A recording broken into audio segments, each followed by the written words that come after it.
हम कहते हैं कि कुछ लोग संगीत को फॉलो करते हैं, लेकिन लता जी के बारे में कहा जाता है कि संगीत उनको फॉलो करता है। सबसे बड़ी बात जो म्यूजिक में होती है वो सुर होता है।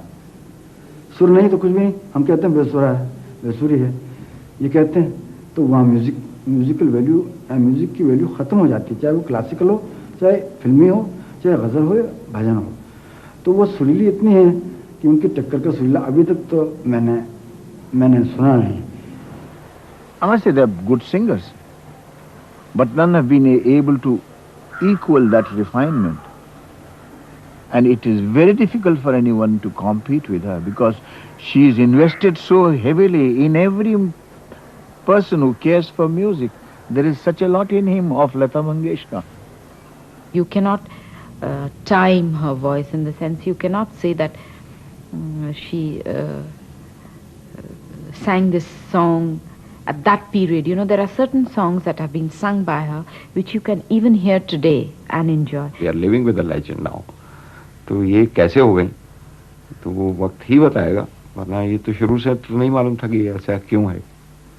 तो वक्त के साथ साथ आदमी उसे समझने की कोशिश करता रहता है। तो ये तो नहीं हुआ कि हमेशा उनको बड़ी अच्छी धुन बना के दी गई या हमेशा बहुत अच्छा लिख के दिया गया। जैसे एवरेज जैसा सबको मिलता वैसे उनको भी मिला, लेकिन ये उनकी अपनी आवाज़ का जादू है कि वो लोगों तक पहुंचता और उसे इमॉर्टल बना दिया। जब भी वो रिकॉर्डिंग के लिए आई तो वो अपने म्यूजिक हॉल के बाहर चप्पल उतार देती थी और उस दरवाजे को ऐसे चूमना कि जैसे किसी सरस्वती के मंदिर में आए। इतनी अच्छी पाकीज़ा आवाज़ तभी हो सकती है अगर उनका पवित्र मन हो, हर चीज़ से बालातर हो, क्योंकि ये जो संगीत है ये तो बड़ा ईश्वर और अल्लाह की देन है।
कब तक लगी।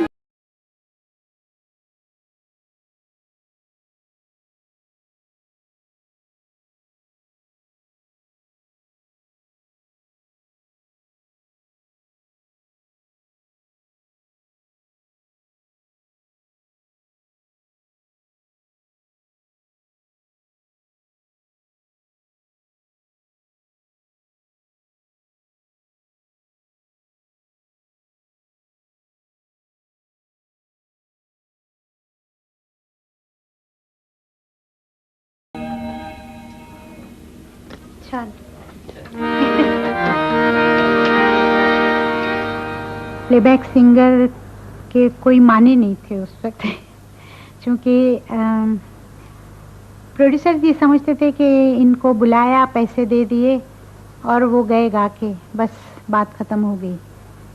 क्योंकि आपने देखा होगा शायद महल का जो मेरा रिकॉर्ड है उस पर कामिनी नाम है, मतलब जो पर्दे पे मधुबाला का नाम था वो नाम है।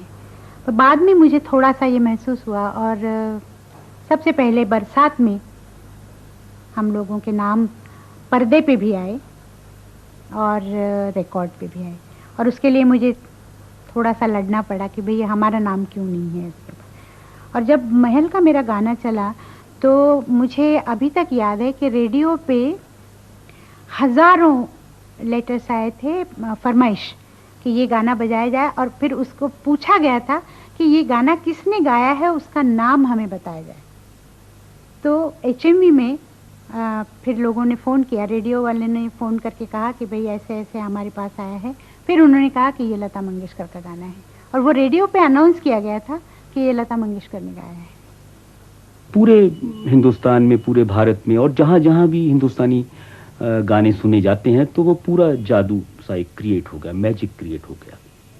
और उसके बाद ये आलम हुआ कि हर फिल्म में हर हीरोइन ये चाहे, हर लड़की ये चाहे कि हमारे लिए जो प्लेबैक हो वो लता जी का हो, और हर म्यूजिक डायरेक्टर ने यही चाहा, हर डायरेक्टर ने यही चाहा कि भाई लता जी की आवाज़ चाहिए। तो ये आलम हुआ कि, और वो मास्टर गुलाम हैदर साहब की बात जो थी कि आसमान की बुलंदियों को इनकी शोहरत और छुएगी, तो वो सिलसिला बिल्कुल के वो शिष्य थे, और हमारे घर में म्यूज़िक तो दिन रात चलता था क्योंकि वो गाते थे, इस वजह से।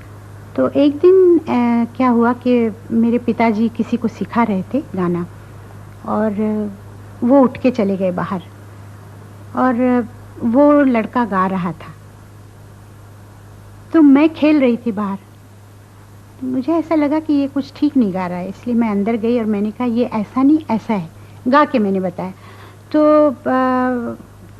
पीछे से मेरे पिताजी आ गए और उन्होंने सुन के उन्होंने मेरी मदर को बुला के कहा कि देखो हमारे घर में तो एक अच्छा गवैया है, हमने कभी ध्यान ही नहीं दिया।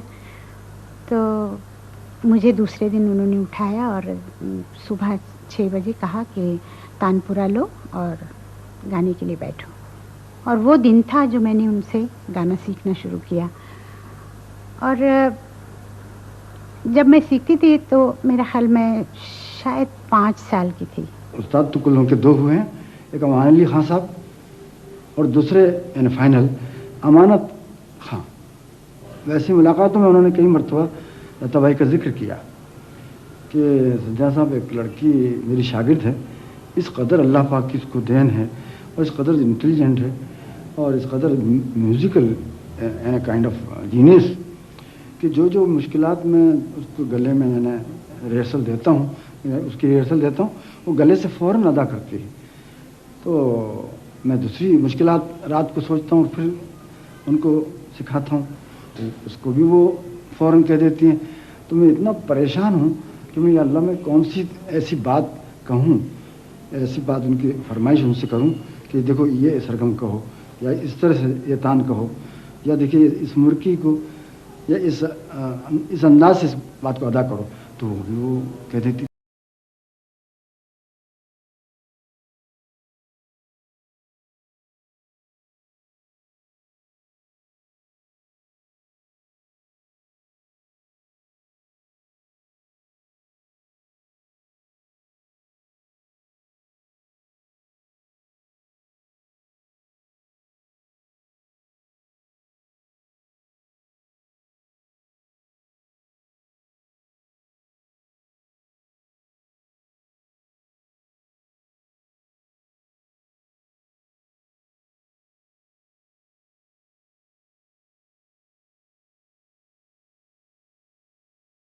पैसे मतलब उसी वक्त नहीं लेते थे, तो पड़े रहते थे प्रोड्यूसर के पास। कई जगहों पे मेरे पैसे डूब भी गए। तो बाद में जाके हमने ये शुरू किया कि भाई पैसे वक्त पे लेने चाहिए, उसी वक्त ले तो अच्छा है। पर शुरू में पैसे कम आने का दुख नहीं था। उस वक्त जो काम हम लोग कर रहे थे ना, उसकी एक खुशी अलग थी। पर काम इतना ज़्यादा था कि सुबह 2 गाने किए,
एक शेर कहा था कि कुलाहे तातारी, उस जमाने में तातारी टोपी वो रियासत और अमीरी की निशानी थी। तो उन्होंने कहा था कि दरवेश सिफत बाश कुलाहे ततरीदार। अंदर से अगर तुम दरवेश सिफत हो तो ऊपर से सिल्क और रेशम पहनो, कोई फर्क नहीं पड़ता तुम्हारी दरवेशी में। दरवेशी के लिए जरूरी नहीं कि फटे पुराने कपड़े पहने हुए। तो मैं उस दरवेशी की बात कर रहा हूं जिसको आपने अभी कहा था सेल्फलेसनेस। वो सेल्फलेसनेस जो है वो बड़ी जरूरी चीज है हर आर्टिस्ट में, वो उनमें भी है।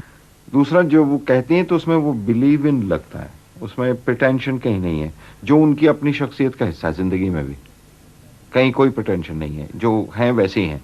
अब वो गाते हुए भी इसलिए हर एक चीज वो यकीन कर लेने को जी चाहता है कि हाँ ये जो कह रही है चांदनी रात को, जब चांदनी रात कहती हैं तो हाँ वो चांदनी रात है, वही होगी। यहां तक कि जैसे आपसे बात हुई थी कि उनकी मुस्कुराहट उनके गाने में, उनकी आवाज में दिखाई दे जाती है। अब और वो कितना मुस्कुरा रही हैं वो भी उसमें नजर आ जाता है, अगर आप जानते हो शख्सियत को। एक बहुत ही और एब्स्ट्रैक्ट एलिमेंट है उनकी शख्सियत। आई नो नॉट उनकी खामखा इस तरह से तारीफ नहीं कर रहा, पर वो बहुत जेनरस इंसान है, जो देने में, बांटने में। और ये एलिमेंट अगर आप महसूस कर सकें तो उनके पूरे गाने में, पूरी गायकी में महसूस होता है। चीजें सिखाई, मतलब मैंने उनसे सीखी, उन्होंने शायद सिखाई नहीं हो, पर मेरे दिमाग में वो बातें रही। जैसे गाने में सांस कहाँ छोड़नी चाहिए, कहाँ लेनी चाहिए, तो ये मैंने उनसे सीखा। यहाँ तक कि मैं माइक के सामने होती थी तो लोगों को पता भी नहीं चलता कि मैंने कहाँ सांस ली, कहाँ छोड़ी। ये मैंने उनसे सीखा। दूसरी बात मैंने उनसे ये सीखी कि कोई सुर लगाना है तो कितना मतलब फेड इन फेड आउट करना, ये मैंने उनसे सीखा, जो कि शायद और आर्टिस्टों ने उस पर ध्यान नहीं दिया। मैंने ये चीज़ बहुत ध्यान से सीखी। गुलाम हैदर साहब से भी मैंने एक बात सीखी थी कि बोल बिल्कुल साफ होनी चाहिए, और दूसरी बात उसमें ये थी कि जहाँ बीट आता है वहाँ जो बोल आएगा उस पर थोड़ा सा जोर देना ताकि गाना। मैं यहाँ 48 से आई हूँ, गा रही हूँ। राज कपूर जी की बरसात जब बनी थी उसकी रिकॉर्डिंग यही होती थी, और उस तरफ, मतलब ये उस वक्त बंद नहीं था, उस तरफ एक छोटा सा ये है जाने का रास्ता, वहाँ खड़े होके मैंने गाना गाया था जिया बेकरार है, और सारा दिन रिकॉर्डिंग हुई थी। और यहाँ जो जगह है वहाँ पे हम लोगों ने वो जो आवारा का जो ड्रीम सीक्वेंस था, यहाँ सारी रात रिकॉर्ड किया था। सबसे ज़्यादा जो मेरे गाने चले हैं वो यहाँ रिकॉर्ड है, इसी माइक पे, और यही स्टैंड होता था और मैं यहीं खड़ी होके गाती हूँ। आज कम से कम 30-32 साल हो गए, ज़्यादा 40 साल। हमारे यहाँ रिकॉर्डिंग में यहाँ तो कमाल चीज़ें होती थी। कई मरतबा ऐसे हुआ है कि मैं रिकॉर्डिंग करके गई हूँ और मुझे फिर लेटर आ जाता था कि आपकी रिकॉर्डिंग हो रही थी, हम लोग ऐसे ही गुजर रहे थे वहाँ से, पता चला आप गा रही हैं, तो हम लोग आके अंदर बैठे, हमने गाना सुना, आपका गाना बड़ा अच्छा लगा।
उसने अपनी शोहरत को बिल्कुल अपने ऊपर हावी नहीं होने दिया।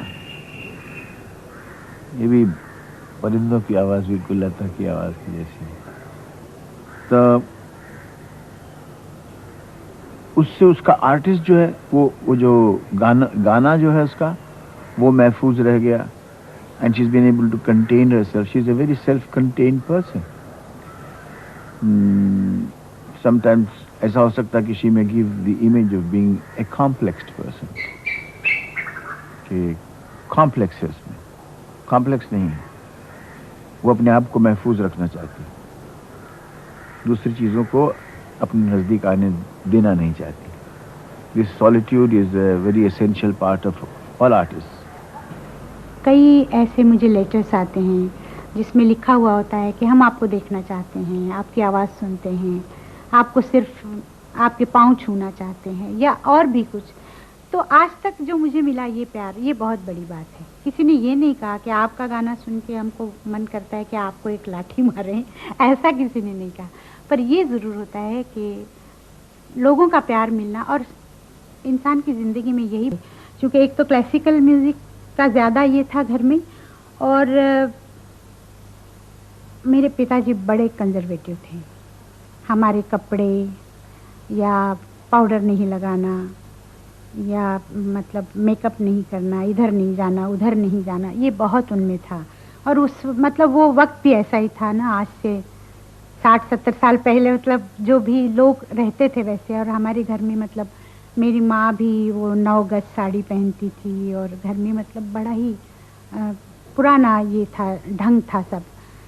तो उनको ये फिल्म का नहीं अच्छा लगता था, हम लोगों को फिल्में देखना मना था।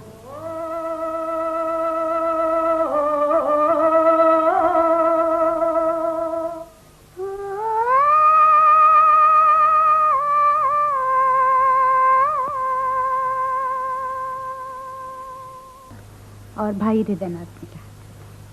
हम लोग आपस में हम लोगों का प्यार है। हम लोग कभी लड़ते नहीं, पर बचपन में लड़ते थे। मैं सबके साथ खेलती थी और मेरे खेल बहुत खराब थे। सच्ची, मैं टायर होता है ना, उसके बीच में मैं बैठती थी और लड़कियां उसको, और पूरे सड़क पे बहुत बदमाशी करती थी। मैं दरख्त पे चढ़ना और अमरूद तोड़ना, आम, और बहुत मैं मशहूर थी वहाँ पे। सारा दिन मैं हाथ में लाठी लेके घूमती थी, सबको मार पीट, बहुत मस्ती करते थे हम लोग। तो पिताजी क्या करते थे कि जब उनको मालूम होता था कि ये बहुत ज़्यादा हो रहा है तो बुलाते थे हम सबको खड़ा करते थे और सिर्फ देखते थे हमारी तरफ। तो हम लोग सब रोने लगते थे।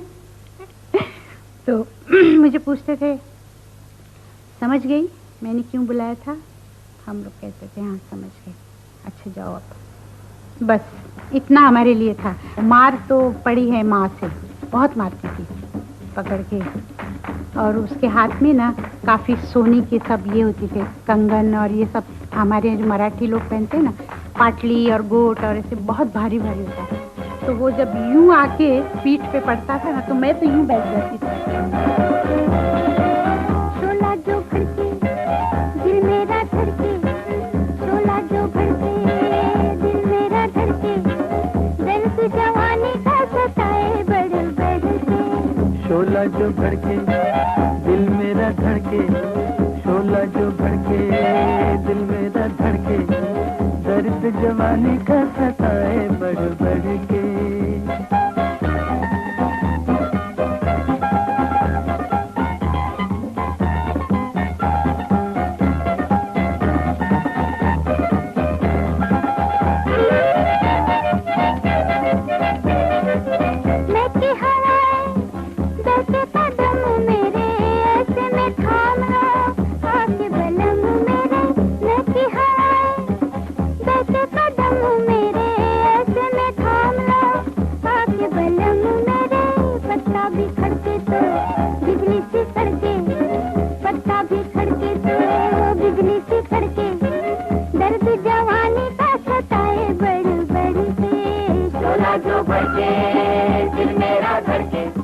बड़ी बहन को दीदी बोलते हैं, out of respect, out of affection, out of love we call her didi. काम के बाद देखिए, लेकिन आपको पता नहीं चलेगा, अरे यही म्यूजिशियंस और यही लता जी बिन सब इतने मिक्स होके हंसी मजाक एंजॉय। फिर वहाँ वो टेंशन नहीं होते। जैसे हम लोग फॉरेन टूर पे जाते हैं तो मान लीजिए एयरपोर्ट पे ट्रांजिट में बैठे हैं तो ऐसा लगता है कि एक फैमिली यूनिट ट्रैवल कर रहे हैं। ये नहीं कि बड़ी आर्टिस्ट फिर म्यूजिशियंस और ये कहीं वहाँ बिल्कुल कोई डिफरेंस नहीं। तो वो फील होता नहीं म्यूजिशियंस को उनको। इसलिए आपने कहा ना दीदी, सही माने में वो हमारी दीदी है। और वो भी अपने म्यूजिशियंस को सब अपने भाइयों की तरह मीन्स देखते रहते हैं उनको। बाकी उनका मूड तो एकदम लाइट रहता है, ये कोई टेंशन भी नहीं होता कि चलो कुछ रिहर्सल कर रहे क्या होना, एकदम बिल्कुल नहीं। मान लीजिए किसी म्यूजिशियन से अनजाने में एक आध पीस में एक आध नोट गलत बज जाती है तो ऐसे टाइम पे वो कोई गुस्से से देखना और क्या हुआ ये नहीं होते, आस्ते से अपने स्पेक्स नीचे करके वो म्यूजिशियन का ऐसा लुक देते हैं कि वो समझ भी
झूठी है, वो ले नहीं रहा है।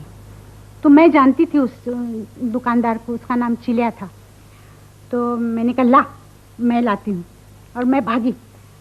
मैं भाग के गई और उसको कहा चिला सूप दो। उसने कहा अच्छा। उसने दिया। तो मेरे पिताजी का बहुत नाम था और वहाँ बहुत लोग जानते थे।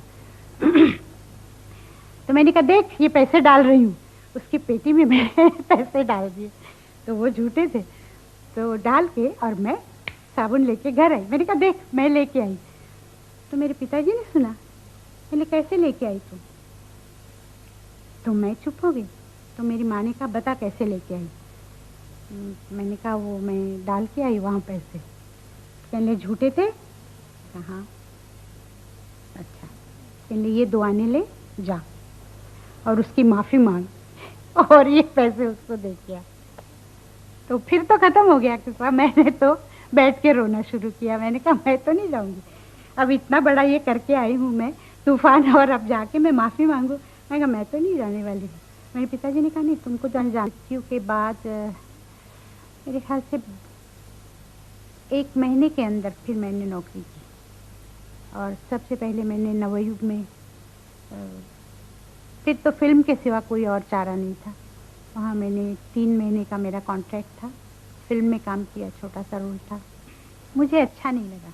मेकअप और फिर वहाँ जाना, फिर लाइट्स, लोगों का ये कहना वो कहना, फिर ये डायलॉग वो डायलॉग। और जिस दिन मैंने प्लेबैक शुरू किया उस दिन मैंने भगवान के सामने हाथ जोड़ के कहा, मैं कहा अब मैं फिल्म में काम। एक धाक होता है ना, वैसा सब पे उसका है। और माँ ने भी हमको सिखाया कि बड़ी बहन है, उसके साथ तुम इस तरह से ही बर्ताव करो कि वो तुम्हारे पिताजी जैसी है, माँ जैसी है। तो सभी उसको उसी नज़र से देखते हैं और वो भी हमको उसी नज़र से देखती है हमेशा, जैसे बच्चे हैं उसके। Yeah, she did tell me that you're very lucky, like our generation. We've not seen what she's seen. And maybe that's what made her so humble. She's seen the bad times and she's realized it. And when you see those times, you can probably, I don't know, I think you'll learn to be nice to people. She never made us realize that what she has been through, it was all behind her. I mean, for us it was, I mean, all the time there was, I mean, as if nothing had happened at all.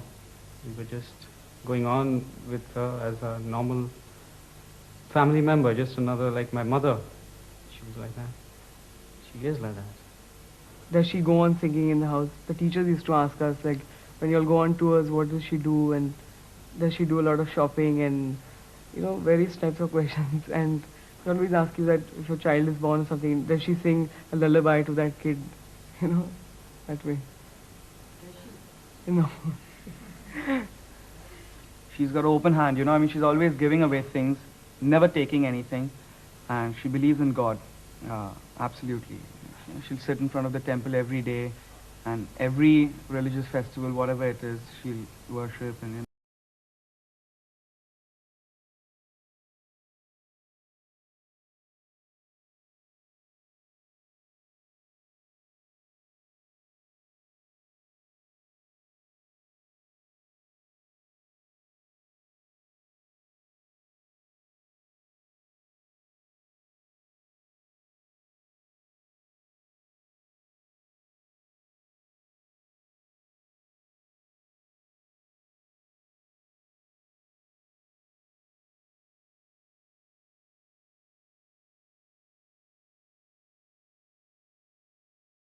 मुझे लगता है कि ये जो आध्यात्मिक गाने हैं उसमें दीदी की आवाज़ बहुत ज़्यादा सज जाती है।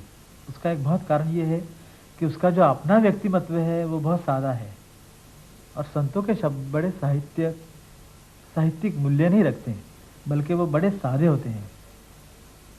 उससे वो उन शब्दों का सादापन और दीदी के व्यक्तिमत्व का सादापन, ये दोनों एक साथ होने से दीदी की आवाज़ संतों के शब्दों के साथ बहुत सही मेल रखती है।